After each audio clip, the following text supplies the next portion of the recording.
Sí, sí, ahí voy. Pasa que no podía mover el mouse. Listo, para que lo vea. Bueno, hola a todos. Vamos a arrancar con el Ateneo. Mi nombre es Rosario Mecosi, soy residente de segundo año de la especialidad de Bioquímica Clínica, y este Ateneo surge por mi rotación en el sector de virología en los meses de abril-mayo de este año, y como pueden ver se titula A la vejez, viruelas. Obviamente hoy vamos a hablar de viruela, que es una enfermedad que me imagino que deben haber escuchado al menos mencionar, y como se imaginan por la portada, también vamos a hablar de la viruela del mono, que es una infección que se encuentra actualmente en aumento de casos a nivel mundial. Entonces, para comenzar vamos a hablar de los virus pox. Los virus pox son miembros de la familia Poxviridae, son virus de gran tamaño, miden entre 170, 260 a 300, 400 nanómetros, son virus de ADN bicatenario lineal, y este genoma codifica para más de 30 proteínas estructurales, que para lo que es una partícula viral es una gran cantidad de proteínas estructurales. Una particularidad de los virus pox en cuanto a lo que es su ciclo de replicación es que son los únicos virus de ADN que existen que no acceden, no ingresan al núcleo de la célula para completar su ciclo de replicación, y esto se debe justamente a que codifican una gran cantidad de proteínas necesarias para poder llevar a cabo esta replicación, sobre todo la DNA polimerasa, con lo cual no necesitan acceder al núcleo de la célula para poder replicarse completamente. Acá lo que les muestro es una imagen, una figura de las formas estructurales en las que podemos encontrar estos virus. Como ven, tenemos dos formas estructurales, ambas son infectivas. Por un lado tenemos el virus maduro, y por otro lado tenemos al virus envuelto. Ahora vamos a ver las diferencias entre uno y otro. Como ven, en ambos casos tenemos el DNA. El DNA se encuentra rodeado de proteínas que forman la nucleocápside, y la nucleocápside está rodeado por las proteínas del core, y luego este core se encuentra envuelto, en el caso del virus maduro, en una bicapa lipídica. Ahora, en el caso del virus envuelto, el core se encuentra rodeado por dos bicapas lipídicas y no por una. Y como ven, acá en los extremos están estos cuerpos laterales que están constituidos por proteínas estructurales del virus. Ahora, ya pasando a lo que es microscopía electrónica, el virus tiene una forma de ladrillo o una forma ovoide de bastante característica. Como ven ahí, ven que parece como una pared. Y ahora sí, pasando a lo que es la sintomatología, POX significa pústula, con lo cual las infecciones causadas por estos virus van a generar un rash cutáneo particular en el hospedador. Tenemos dos clases de virus pox. Por un lado, los virus pox que infectan a insectos y a invertebrados, y por otro lado, los virus pox de vertebrados. Hoy de lo que vamos a hablar son los virus pox de vertebrados, porque justamente son los que infectan al hombre, y acá les nombro los más frecuentes, ¿sí? Que son smallpox, cowpox, pseudocowpox, el virus del molusco contagioso y el virus vaccinia. Excepto el virus vaccinia, el virus del molusco contagioso y la smallpox, el resto de estos virus producen zoonosis, con lo cual su reservorio natural son animales. Ahora sí vamos a pasar al ciclo de replicación viral de los virus pox. El ciclo de replicación viral de los virus pox se estudió sobre todo en el virus vaccinia, que vamos a ver más adelante de qué se trata este virus, y es bastante particular, como ya les había adelantado. Yo les había comentado que teníamos dos formas estructurales del virus que ambas eran infectivas. Por un lado, el virus maduro, y por otro lado, el virus envuelto. Disculpen, no puedo señalar bien con el mouse, a ver si le saco. Ahí está. El virus maduro y el virus envuelto, ¿sí? Ambas son infectivas, la diferencia es que en el caso del virus envuelto tenía dos bicapas lipídicas, el virus maduro solo tenía una. Esto lo que va a generar es que ambas formas estructurales tengan una variabilidad antigénica, con lo cual esto va a repercutir de forma directa, sobre todo en la generación de la respuesta inmune, y además en los receptores que va a utilizar cada una de estas formas estructurales infectivas para ingresar a las células, ¿sí? Cada uno va a utilizar receptores diferentes.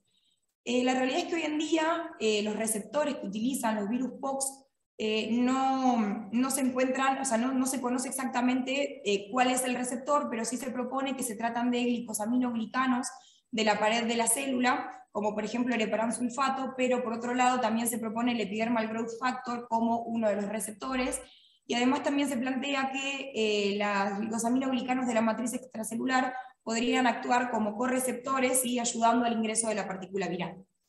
Entonces, cada partícula viral va a utilizar cada forma estructural va a utilizar un receptor diferente y van a tener diferentes posibilidades, diferentes formas de ingreso a la célula. Por un lado, en cuanto a lo que es el virus envuelto, este va a ingresar por fusión de membranas, ¿sí? Y se van a perder las dos bicapas lipídicas y va a ingresar el virión a la célula. Ahora, en cuanto a lo que es el virus maduro, existen dos posibilidades o dos mecanismos posibles de ingreso.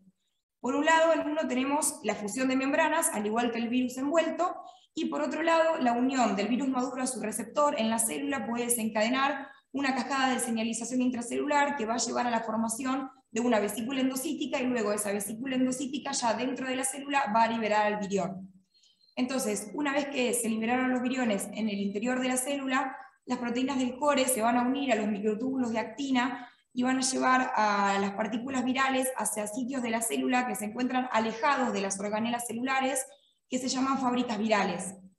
Y aquí va a comenzar la transcripción de ARN mensajero y la síntesis de proteínas tanto tempranas como tardías y la replicación del ADN. Entonces, una vez que se replicó el ADN y se sintetizaron todas las proteínas estructurales necesarias, va a ocurrir el ensamblaje de la partícula viral. El ensamblaje es bastante particular porque lo que va a ocurrir es que el DNA se va a rodear de proteínas que van a formar la nucleocápside, y a su vez la nucleocápside se va a rodear de proteínas organizadas que forman el core, y con fosfolípidos y algunas proteínas de la célula se va a ensamblar en el citosol, o sea, dentro de la célula, la primera bicapa lipídica de la célula, y se va a formar el virus maduro, que como ven ya tiene esta forma particular de ladrillo y es infectivo. La mayoría de estos virus son liberados durante la lisis celular. Sin embargo, este virus maduro puede continuar su camino, unirse nuevamente a los microtúbulos de actina, que lo van a llevar al sistema de retículo endoplasmático complejo de Golgi, ¿sí? Y en estas cisternas lo que va a ocurrir en un proceso bastante complejo y que aún todavía no está dilucidado, va a ocurrir que el virus maduro adquiere esa segunda envoltura de bicapa lipídica, transformándose en el virus envuelto. Entonces, ese virus envuelto con dos bicapas lipídicas se va a unir a los microtúbulos de actina nuevamente, que lo van a acercar a la membrana celular, y va a ocurrir un proceso de exocitosis que va a liberar al virus, ¿sí? Sin ganancia de membrana. Ahora, puede existir otra posibilidad, y es que durante la exocitosis el virus no se libere completamente y quede adherido a la membrana celular. Y por otro lado, proteínas virales van a inducir que en la célula hospedadora se genere esta cola de actina que le va a permitir a la célula hospedadora adquirir movilidad, con lo cual se va a poder acercar a otras células que no se encuentran infectadas, y va a acercar al virus que se encuentra acá adherido en la membrana celular hacia otras células, dándole la posibilidad de infectarlas. Ahora sí, durante la replicación viral se sabe que existe una inhibición de la síntesis de RNA y de DNA del hospedador, con lo cual se produce efecto citopático. Por otro lado, se sabe que aumenta la proliferación celular en las vecindades de un centro infectivo, y también que durante su replicación este virus genera interferencia con la generación de la respuesta inmune.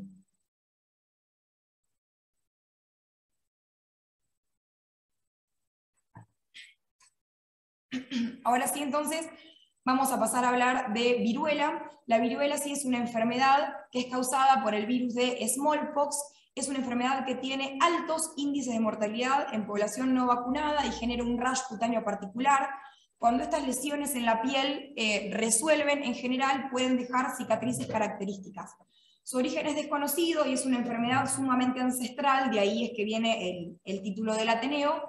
Pero lo que sabemos es que arqueólogos encontraron en el faraón Ramsés V, que reinó en Egipto en el año 1100 a.C., cicatrices en la momia que eran compatibles con lesiones de viruela, con lo cual sabemos que al menos la enfermedad tiene 3000 años de antigüedad. Antes no sabemos porque no hay registros.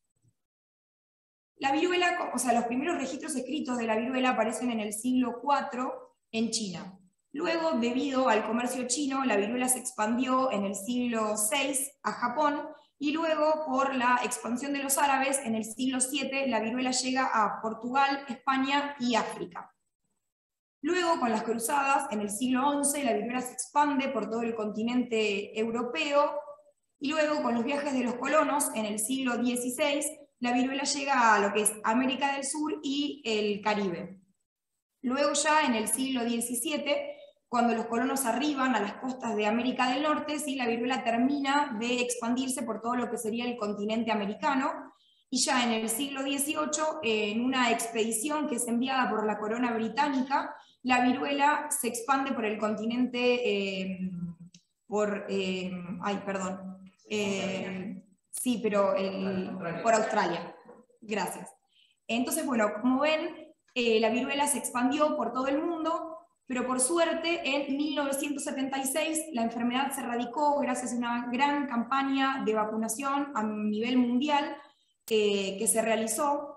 Por lo tanto, cuando se erradica en 1976, la Organización Mundial de la Salud le pide a todos los laboratorios que estaban investigando con viruela que en 1980 cesen con sus investigaciones, y se guardaron cepas en laboratorios de máxima seguridad en Estados Unidos, en el CDC y en Rusia. Con lo cual, la búsqueda de información es bastante compleja y hay algunos puntos que aún no están bien dilucidados porque en el año 1980 se dejó de investigar con este virus. Además, hoy en día la viruela constituye un arma de bioterrorismo, debido a que, como les comenté, tiene altos niveles de mortalidad. Nosotros somos población que nunca estuvo expuesta y en su gran mayoría no vacunada, y además, ya les voy adelantando, se transmite por vía respiratoria, con lo cual constituye un arma bioterrorista. Ahora sí, pasamos entonces a lo que son las vías de transmisión. La transmisión es de persona a persona, porque no sé si les dije, pero el reservorio es humano. Entonces, la transmisión se da ya sea por vía respiratoria, como les comenté, por contacto directo con la lesión o por materiales contaminados. Puede ser ya sea con ropa, digamos, del paciente o con ropa de cama. De hecho, incluso en los lugares donde tenían pacientes internados con viruela, habría protocolos de sanitización de lo que eran las sábanas y la ropa de cama de los pacientes para evitar la infección del personal de salud del lugar. Ahora sí, pasamos a lo que es la fisiopatogenia. Como ven en este cuadro, la línea azul representa la carga viral en células de la orofaringe y la línea roja representa la temperatura en el paciente. Entonces, luego de la exposición ocurre el periodo de incubación, que dura entre 7 a 19 días, en promedio 12 días, y acá lo que ocurre es una replicación viral en las células de la orofaringe. Esto es totalmente lógico teniendo en cuenta que el virus se transmite por vía respiratoria. Ahora, en el caso de que se produzca un contagio por contacto con la lesión, la realidad es que no se sabe cómo es que el virus llega desde la piel hasta las células de la orofaringe. No se sabe si replica primero en piel, no se sabe por qué vía accede hasta las células de la orofaringe. Sí se sabe que en esos pacientes hay replicación en las células de la orofaringe porque infectan a otros por vía respiratoria, pero hay cuestiones que aún no están dilucidadas. Entonces, luego de esta replicación en las células de la orofaringe, va a ocurrir la primera viremia, que es asintomática. El virus se va a trasladar en los macrófagos, se va a trasladar hacia el vaso y se va a replicar de forma asintomática. Luego del periodo de incubación va a iniciar el periodo prodrómico, que dura entre 2 a 4 días, y acá sí ocurre una segunda viremia que ya es masiva, con sintomatología, donde el paciente en general suele tener fiebre, dolor articular, dolor de cabeza, y algunos pueden llegar hasta vomitar, y allí es donde el virus se expande por el resto del organismo. Luego del periodo prodrómico comienzan a aparecer las lesiones en la piel, que en general cuando uno habla de viruela, las típicas imágenes que ve son este tipo de lesiones, pero la realidad es que las lesiones tienen todo un tiempo de maduración. Como acá les muestro, lo primero que aparecen son máculas, que son lesiones planas. Luego estas lesiones se comienzan a inflamar y a edematizar, entonces se convierten en lo que es pápula. Luego se convierten en vesículas, que son ampollas rodeadas de líquido. Luego se convierten en pústulas, donde ya hay material purulento, y luego se convierten en cicatrices o costras, que es cuando ya resuelve la infección. Bueno, entonces, como les comenté, en estas vesículas, en estas lesiones que hay en la piel, sí podemos hallar virus, pero además se sabe que podemos hallar virus en médula ósea, hígado, riñón y en el vaso. Como les comenté, esta enfermedad tiene altos niveles de mortalidad. Se cree que la muerte es causada por esa diseminación viral que se produce en esa segunda viremia masiva. Se cree que debido al efecto citopático del virus y a una liberación muy grande de citoquinas, se provoca hipotensión y una coagulopatía en el paciente, lo que llevaría a una falla multiorgánica. Sin embargo, aún la causa de muerte es desconocida.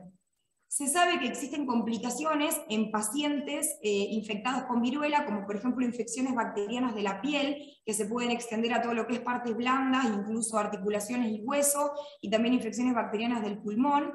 También se sabe que ha habido casos de neumonía o de encefalitis causada por el propio virus. Los casos de encefalitis han sido de 1 en 500 en casos graves. Se sabe que todas estas complicaciones podrían colaborar con las causas de muerte. Sin embargo, no todos los pacientes que padecieron viruela y que murieron tuvieron complicaciones asociadas, con lo cual aún la causa de muerte es desconocida.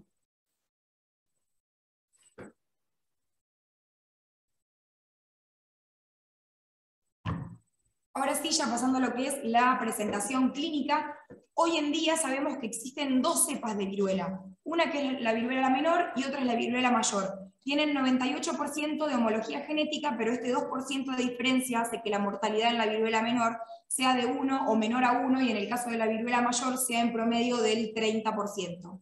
En cuanto a lo que es la sintomatología en la viruela menor, las lesiones suelen aparecer primero en la cara y en las extremidades, en lo que sería preferentemente las manos y los pies, y no aparecen en otras partes del cuerpo. Y lo que es también característico es que podemos encontrar lesiones en diferentes estadios de evolución.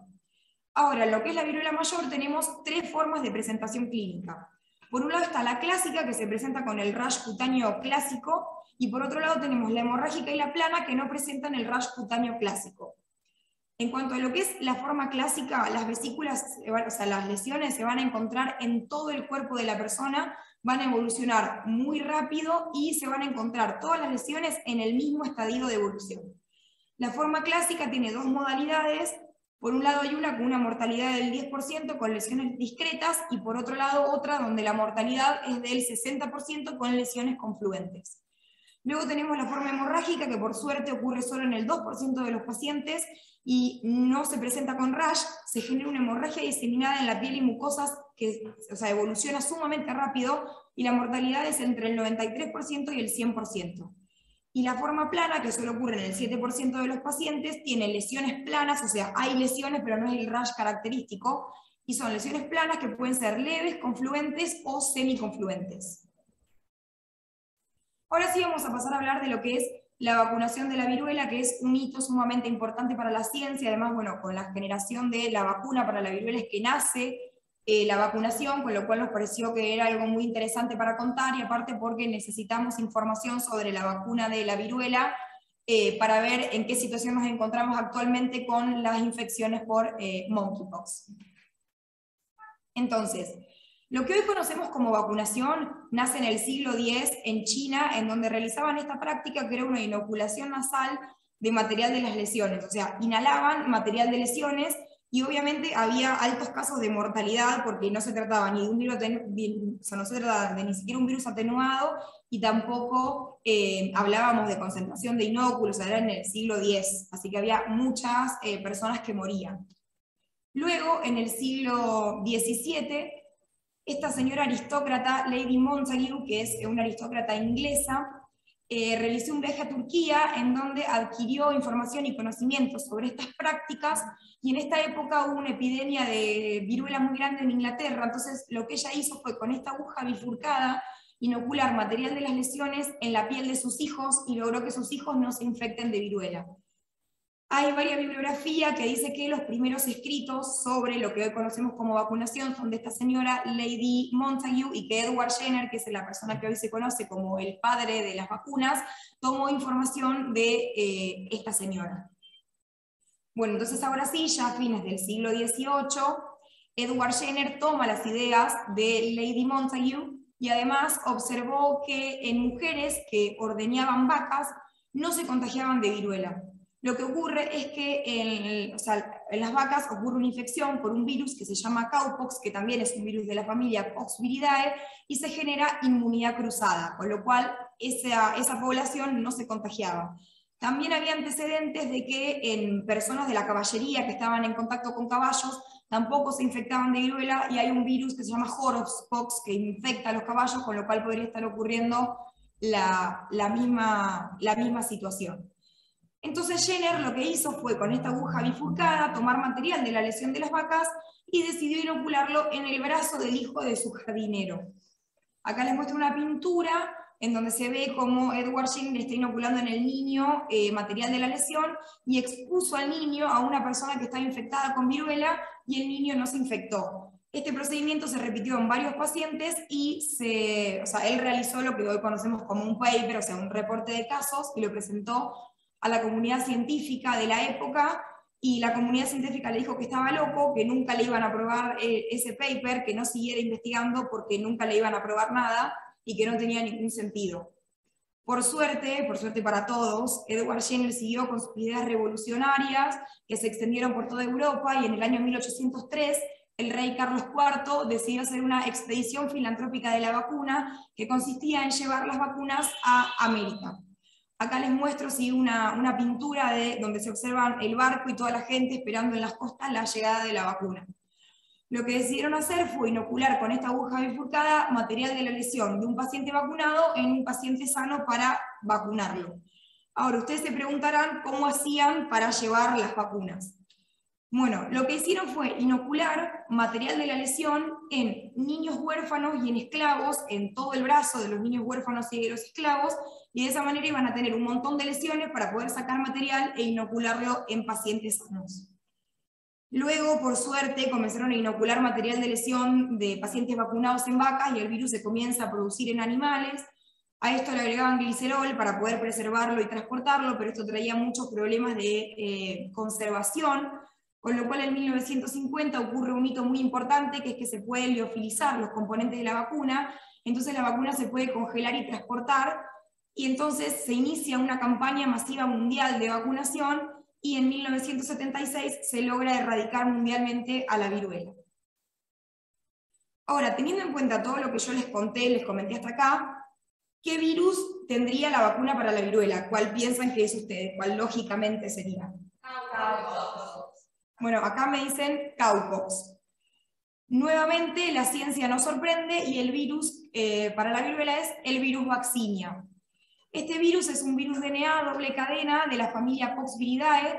Su origen es desconocido, tiene una amplia variedad de hospedadores, entre ellos humanos y vacas, y hoy en día se sabe que existen gran variedad de cepas con diferentes propiedades.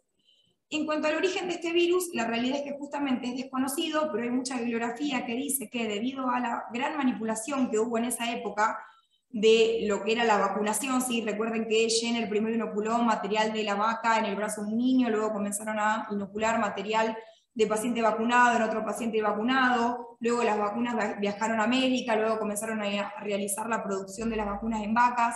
También se sabe que supuestamente pudieron haberlas realizado en caballos, con lo cual hubo una gran manipulación del virus, y se cree que en este momento, digamos, debido a toda esa manipulación, pudo haberse generado el virus vaccinia. Si no se trataba de una industria que producía un lote de vacunas con controles de calidad, tampoco existía la biología molecular ni técnicas de secuenciación, ¿sí? Con lo cual creen que el origen se encuentra en toda esta manipulación que hubo en todo ese momento. Bueno, lo importante es que los virus Poxviridae tienen una amplia variedad antigénica asociada a protección inmunitaria, con lo cual generan elevada reactividad cruzada serológica, con lo cual el virus vaccinia genera inmunidad para el smallpox. La inmunidad está dada preferentemente por anticuerpos, o sea, esto es lo que se creía, digamos, desde la antigüedad, o sea, cuando obviamente hubo desarrollo de lo que es y conocimiento de lo que es la inmunología, pero hoy en día hay estudios que dicen que la mayor parte de la inmunidad está otorgada por la actividad de los linfocitos TCD8 positivos citotóxicos y los linfocitos natural killer. Ahora sí, en cuanto a la gran variedad de cepas con diferentes propiedades, esto obviamente se sabe cuando nacen las técnicas de biología molecular y se pueden secuenciar todas esas cepas. De hecho, en la primera campaña mundial masiva de vacunación, lo que se utilizó fue la primera generación de vacunas de virus vaccinia. Hoy en día hay industrias que tienen licencia para producir estas vacunas y existe hasta una cuarta generación de virus vaccinia, y lo que se está investigando, lo que se está tratando de lograr, es de hacer una vacuna, o sea, de elegir una cepa que genere gran protección inmunitaria y la menor cantidad de efectos adversos posibles.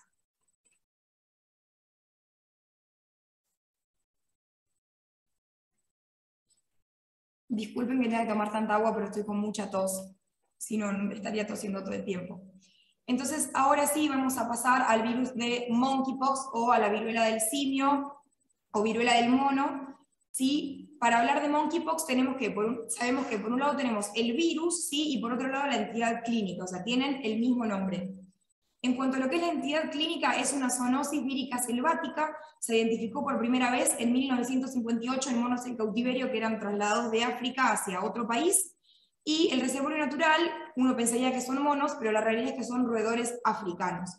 Infecta a ardillas, ratas, ratones, monos, perros y humanos. El primer caso humano fue en 1970 en un niño en la República del Congo, y desde este momento se hizo endémica en África Occidental, que ahí les muestro la zona, y en África Central. Y hay dos cepas. Está por un lado la cepa del Congo, que tiene 10% de mortalidad, y la cepa occidental, que tiene un 1% de mortalidad. Ahora sí, la transmisión, en este caso como el reservorio es humano, tenemos transmisión de persona a animal y de persona a persona.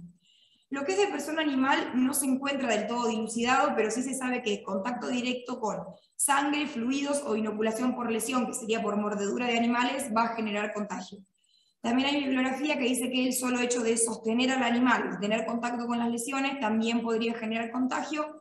Y además, recordemos que se trata de zonas en donde muchas veces las personas tienen que cazar animales silvestres para poder alimentarse, con lo cual no los cocinan bien, y podría ser otra causa de contagio. Ahora, en cuanto a lo que es persona a persona, sabemos que se contagia por vía respiratoria, por contacto directo con la lesión, y en cuanto a lo que es materiales contaminados, no está del todo descrito en bibliografía, pero en los lugares en donde actualmente tuvieron pacientes internados por este último brote que hubo, tenían un protocolo para decontaminar lo que era la ropa de cama de esos pacientes, con lo cual podría llegar a ser que exista contagio por materiales contaminados. Ahora, en cuanto a lo que es contacto, en cuanto a lo que son la transmisión de persona a persona, surgió un rumor de que este virus podría transmitirse por relaciones sexuales. Y la realidad, o por lo menos lo que se estudió hasta ahora, es que el contacto en las relaciones sexuales no se produce por secreciones genitales, sino que se produce por un contacto sumamente estrecho con lesiones, ¿sí? O sea, alguna de las personas tiene lesiones en los genitales, con lo cual, debido al estrecho contacto que existe durante una relación sexual, se produce el contagio, con lo cual este tipo de contagios, este rumor postulado, entra dentro de la clasificación de contagio por contacto directo con lesión. Por lo menos son los estudios que hay hasta ahora.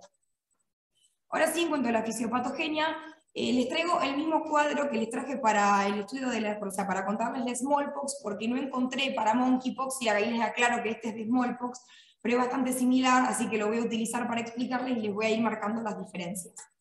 Bueno, como ven, produce un síndrome clínico similar a smallpox y está justamente subrayado similar, porque los índices de mortalidad reportados son del 1% al 10%, y encima los índices están calculados en población africana, que se supone que no se encuentra, o sea, no tienen todas las condiciones sanitarias y un sistema inmunitario lo más adecuado, digamos. O sea, se creería que en otras poblaciones más sanas, sería menor.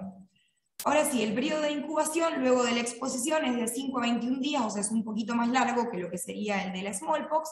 Las vías de ingreso son vía respiratoria, ojos, mucosa de la boca y piel, o sea, que lo cual es totalmente lógico con las vías de transmisión.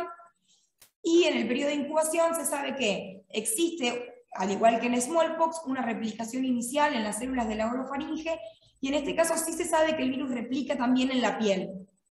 Luego de eso ocurre una primera viremia asintomática, igual que en smallpox, y luego aparece el periodo prodrómico, donde ocurre una segunda viremia masiva, ya con sintomatología, que es, al igual que en smallpox, fiebre, dolor articular y dolor de cabeza, pero aparece este síntoma que es linfadenopatía en el 90% de los pacientes, lo cual es un signo, sí, un síntoma bastante particular, y es importante porque sirve para diferenciarlo de la smallpox, donde esto no ocurre.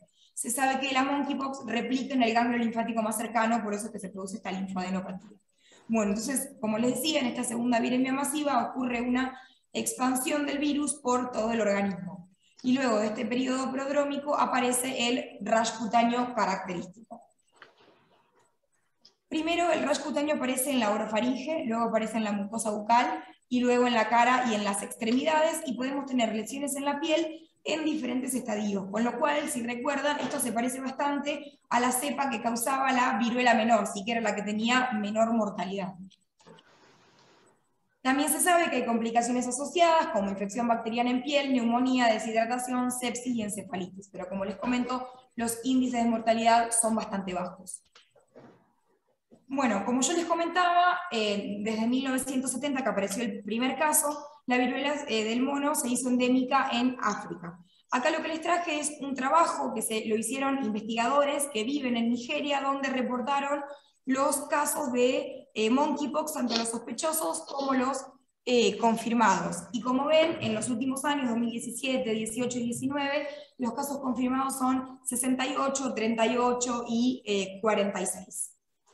Acá lo que les muestro es otro gráfico que es del mismo paper, en donde separa la cantidad de casos reportados por los estados de Nigeria, ¿sí? El estudio de Nigeria, pero lo que les quería mostrar eran las muertes reportadas, que como ven son muy pocas.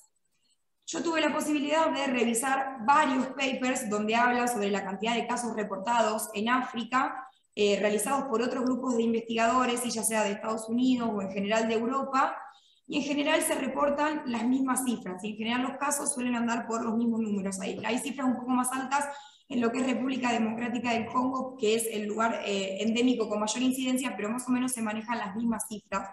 Si bien imagino que en la realidad los casos deben ser un poquito más altos, porque en esta zona realmente es difícil reportar casos, mi idea era que pudiéramos conocer un poco acerca de la situación, cómo es la situación en cuanto a cantidad de casos en un país que es endémico, para poder contextualizar un poco qué es lo que está pasando actualmente con el brote que hay en el mundo.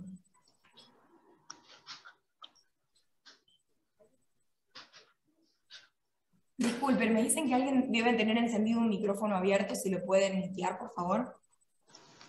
Bueno, entonces, como les decía, desde 1970, que aparecieron el primer caso de monkeypox en África, hubo reportes, pero de forma muy esporádica en otros países. Como ven, recién el primer caso detectado fuera de África en humanos fue recién en el año 2003 en Estados Unidos, por importación de roedores.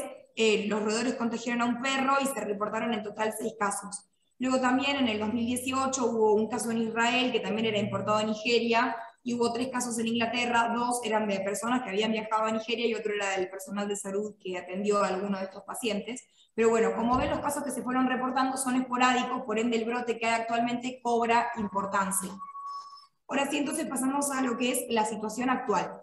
El 7 de mayo de este año, Inglaterra reportó un caso de monkeypox en un contexto en el cual había casos reportados recientes en España y en Portugal. Y ya el 21 de mayo había 22 casos confirmados y 12 casos sospechosos en Inglaterra. Acá lo que les muestro es un reporte de la Organización Mundial de la Salud del 10 de junio, que fue el último reporte que encontré, que como ven hay un total de 1.423 casos, por suerte en ninguno se notificaron muertes, y en Argentina acá se reportan 2, pero nos fijamos ayer, y hasta el día de hoy en Argentina hay 4 casos confirmados. El primer caso, el segundo caso y el cuarto caso fueron personas que habían viajado a España en los últimos 21 días, con lo cual son casos importados. Y el caso número 3 se trataba de un paciente que no tenía antecedentes de viaje en los últimos 21 días, con lo cual se podría tratar de un caso autóctono. Acá lo que les muestro es un mapita donde se ve mejor la distribución del virus y de las infecciones, que como ven la mayoría se dan en Europa y en América del Norte, bueno, y obviamente en África, que la enfermedad es endémica. Ahora sí, por suerte, la variable que se identificó es la variable occidental, que se acuerdan que era la más buena, o sea, la que tenía solo un 1% de mortalidad, sí, se identificó por secuenciación.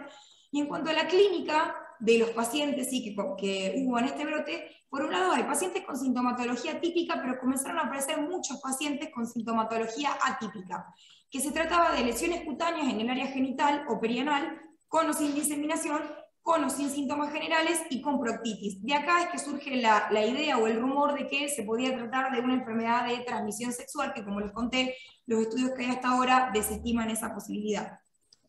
Por otro lado, también surgió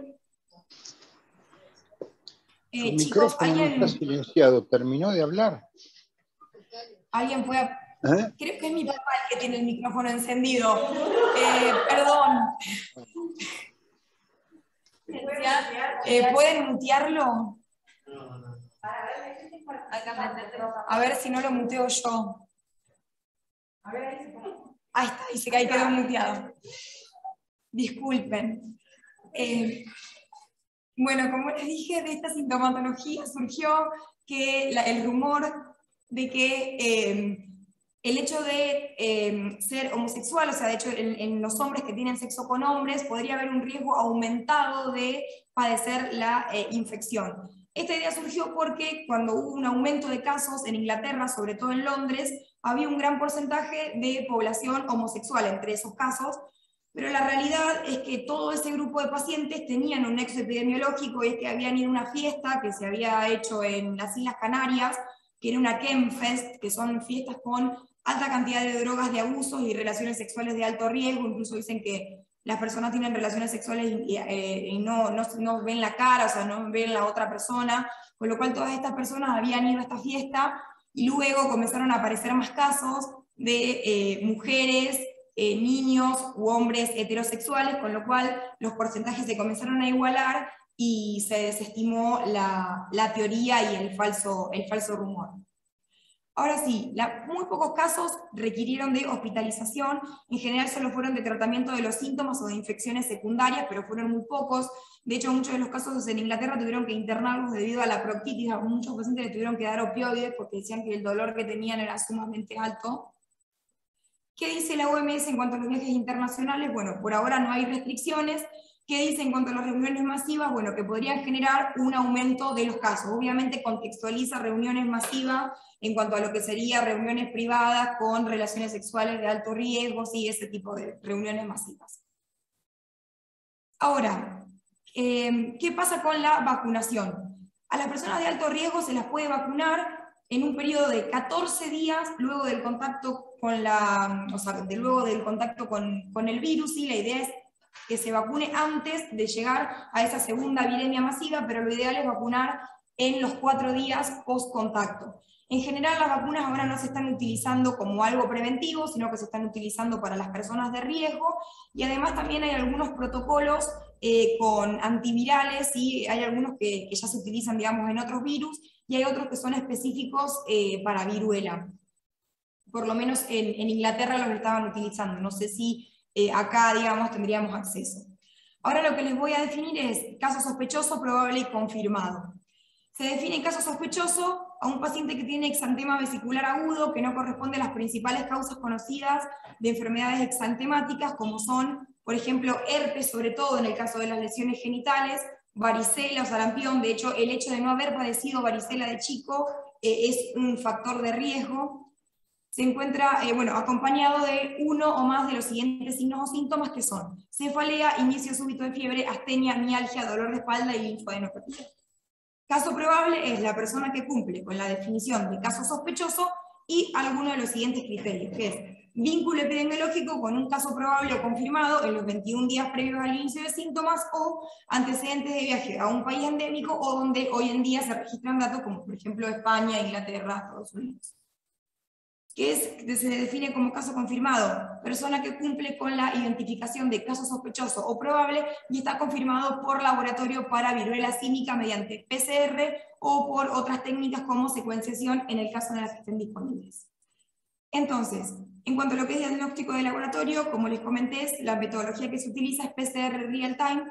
En nuestro país las muestras se derivan al Malbrán, al departamento de virología.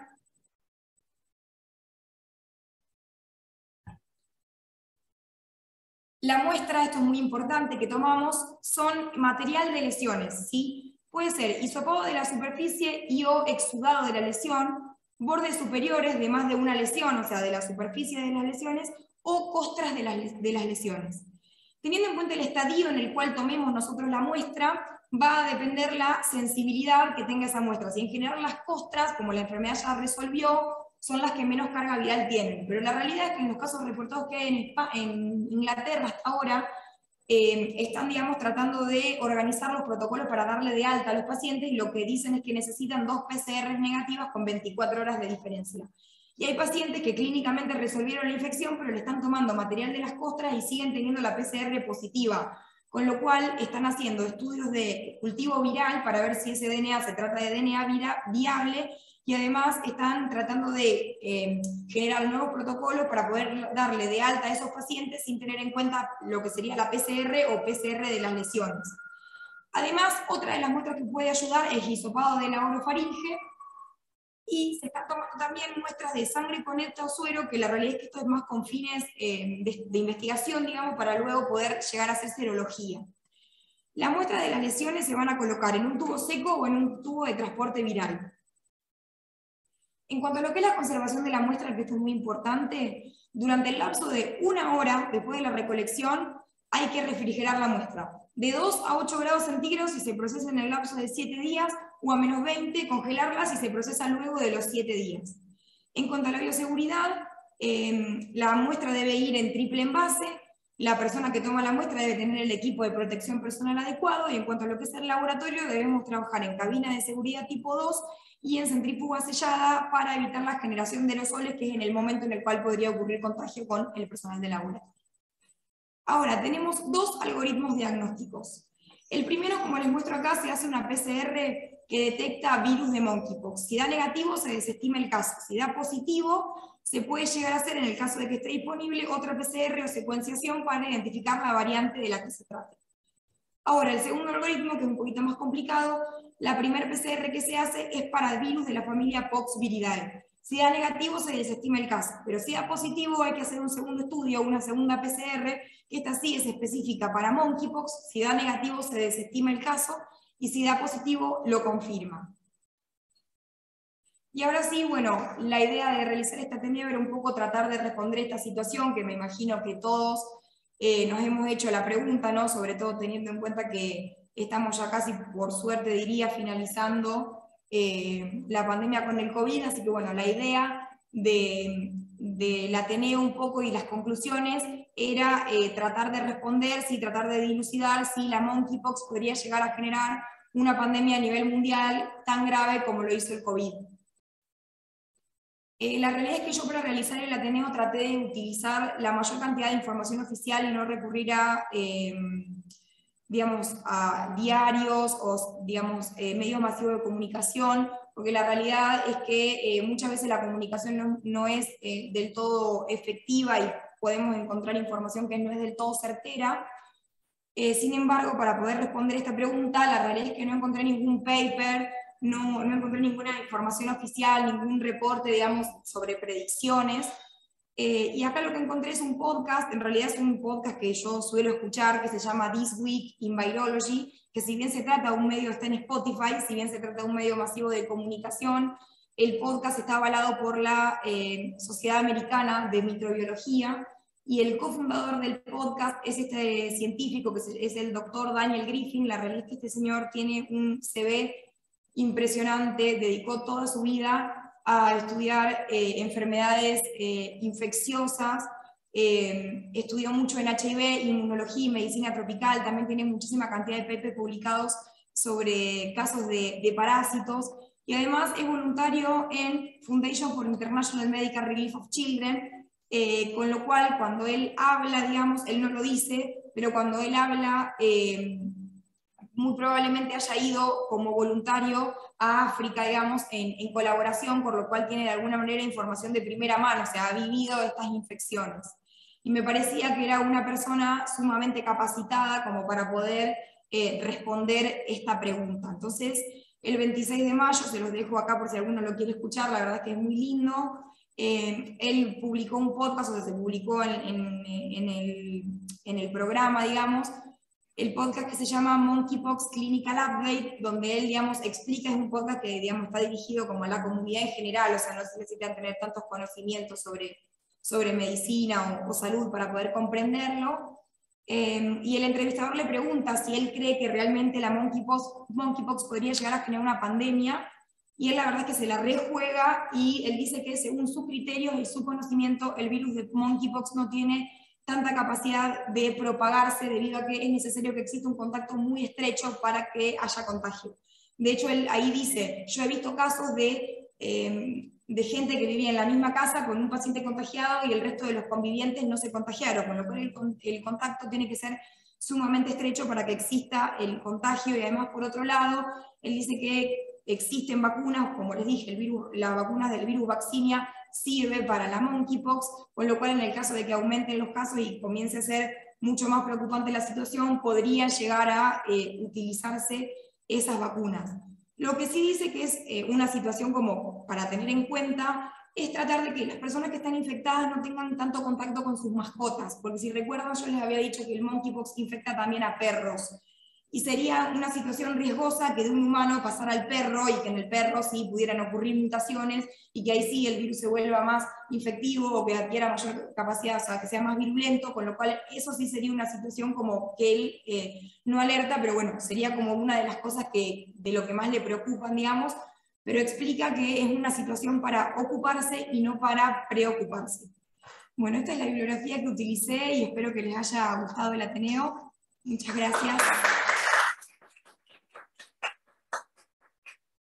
Es dejar de compartir pantalla.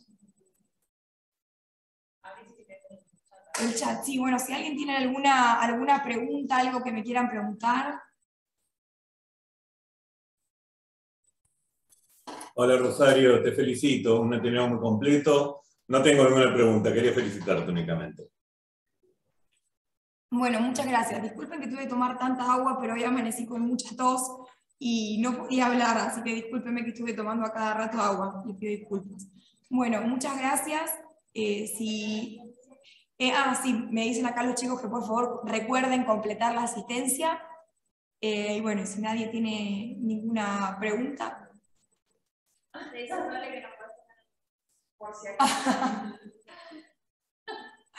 Bueno, nos vemos el jueves que viene.